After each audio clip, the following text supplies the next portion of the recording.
जब तुम एससी हो, तुम एसटी हो, तुम ओबीसी हो और तुम आते हो किसी राजनीतिक पार्टी की तरफ से वोट मांगने, तो उस समय तुम क्या कर रहे थे? जब तुम्हारे बहन बेटियों की इज्जत लूटी जा रही थी, तुम उस समय क्या कर रहे थे? जब तुम्हारे बच्चों के हक और अधिकार की नौकरियां छीन करके सवर्णों को दी जा रही थी, तब फिर तुम क्या कर रहे थे? आगे से तुमको तभी हम अपना वोट देंगे जब तुम हाई कोर्ट और सुप्रीम कोर्ट में, यानी हायर जुडिशियरी में एससी एसटी ओबीसी का आरक्षण की मांग करोगे। 50 परिवार, पूरे देश का 50 परिवार पिछले 75 साल से इस देश में सुप्रीम कोर्ट का जज बन रहा है। सरकार कहती है गंदे लोग हैं, ये उग्रवादी किस्म के लोग हैं जो गलत काम करते हैं। जब पटेल मांगते हैं आरक्षण गुजरात में, तब उनको कहा जाता है ये गलत लोग हैं। जब मराठा मांगते हैं महाराष्ट्र में, तब उनको गलत लोग बताया जाता है और उनके खिलाफ पुलिसिया कार्रवाई करके हजारों और मतलब सैकड़ों लोगों को मारा जाता है और लाखों करोड़ों की संपत्तियां जलाई जाती है और बर्बाद की जाती है।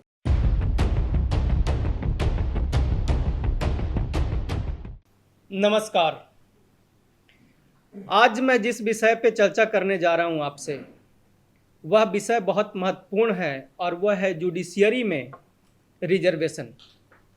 इसको समझने के लिए हम लोगों को जानना पड़ेगा कि जुडिशियरी में रिजर्वेशन की ज़रूरत क्या है। तो आज मैं विस्तार से आपको बताऊंगा कि इसकी ज़रूरत क्या है।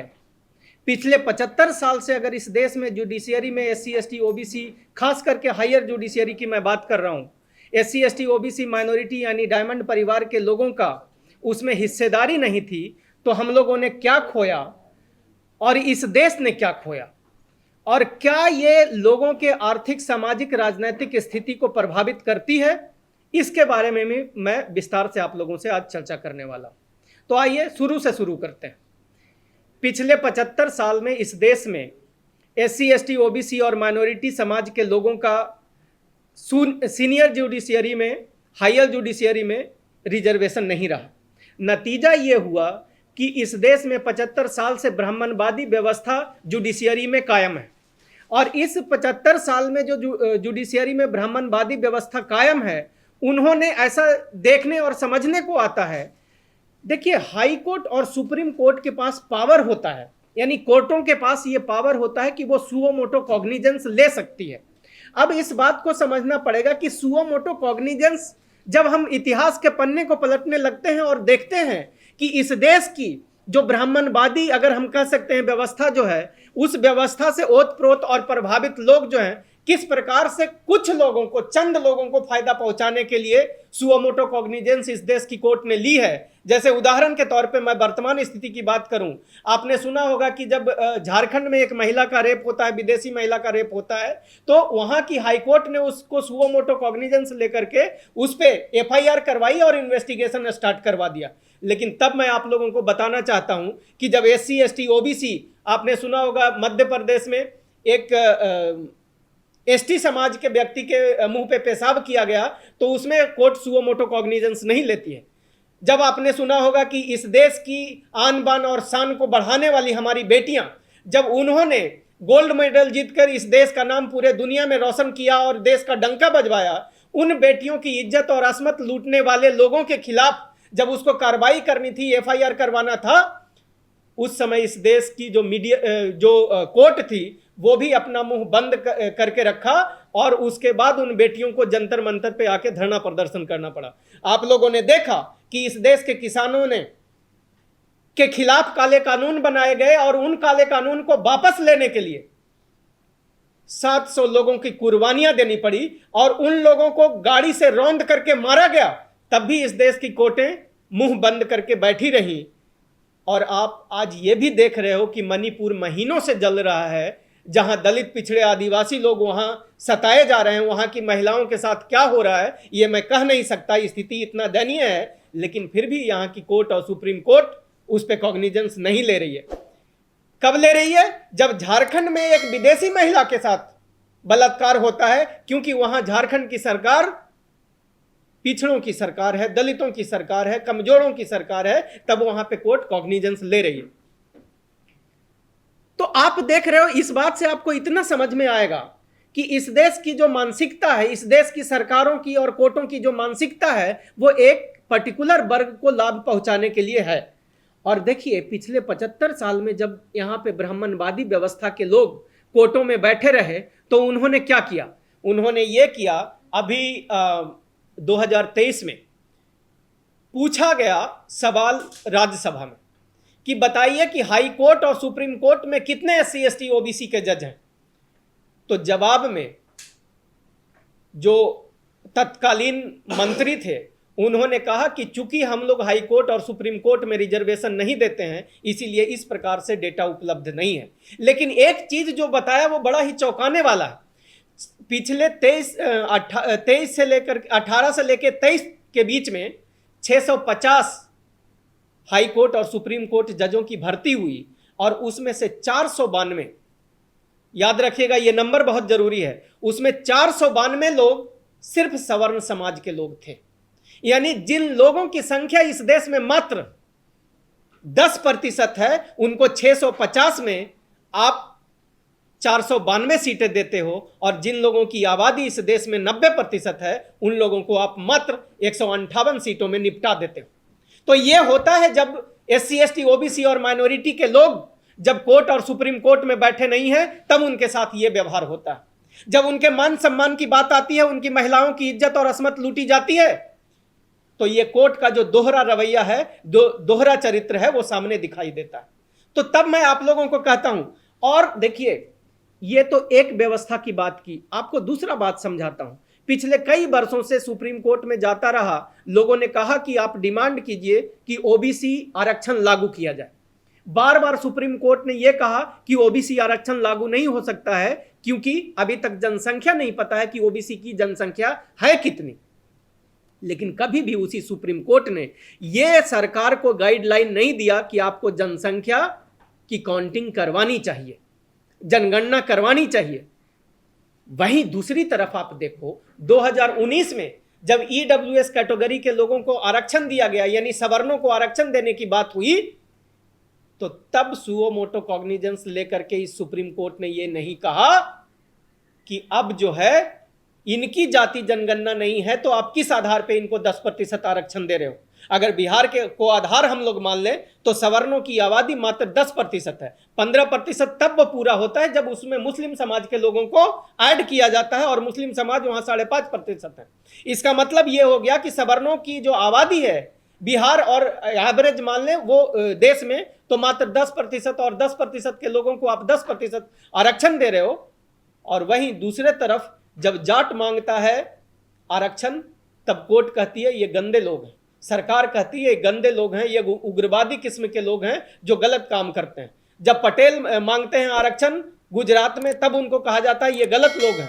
जब मराठा मांगते हैं महाराष्ट्र में तब उनको गलत लोग बताया जाता है, और उनके खिलाफ पुलिसिया कार्रवाई करके हजारों और मतलब सैकड़ों लोगों को मारा जाता है और लाखों करोड़ों की संपत्तियां जलाई जाती है और बर्बाद की जाती है। मैं मुद्दे की बात यह कहना चाहता हूं आप लोगों के सामने कि दो चीजें यहां पे समझ में आती है। जैसा कि मैंने आपको बताया कि ये जो 2019 में जो आरक्षण की बात हुई, तो उसमें आपको पता है ये देश की सरकार जानबूझ के सोच समझ के राजनीतिक तरीके से ये सवर्ण लोग आपको गरीब, कमजोर, लाचार और मजबूर रखने का काम करते हैं। और ये क्यों करते हैं अब मैं आपको समझाता हूं। यहां अभी जब इन लोगों को पता चला, आपको याद होगा कि इस देश में बहुजनों की मात्र 2 बार सरकार रही है। एक बार 1989 से लेकर के 91 तक 2 साल वो रही, और उसके बाद जो दूसरी सरकार रही वो 1996 से लेकर 98 तक।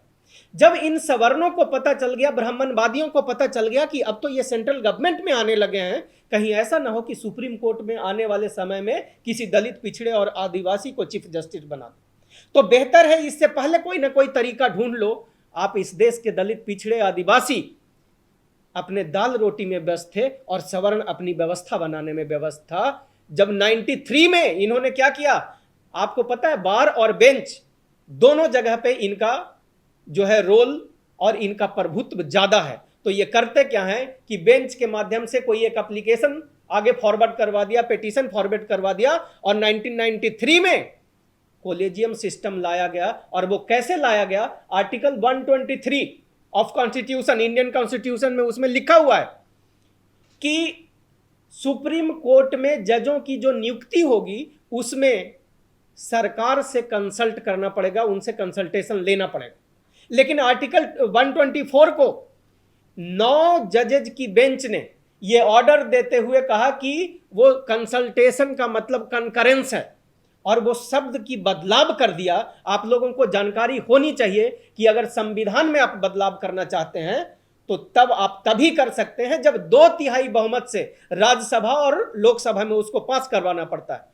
लेकिन इन ब्राह्मणवादियों ने क्या किया, 9 जजेज की बेंच मिल करके ये ऑर्डर कर दिया कि ये कंकरेंस शब्द है, ये कंसल्टेशन नहीं है। इसका मतलब ये हो गया कि अब सरकार से इसका कोई लेना देना नहीं है, और 3 सीनियर मोस्ट जजेज जो हैं वो तय कर लेंगे कि अब सुप्रीम कोर्ट का चीफ जस्टिस कौन बनेगा। यहां ही नहीं, जब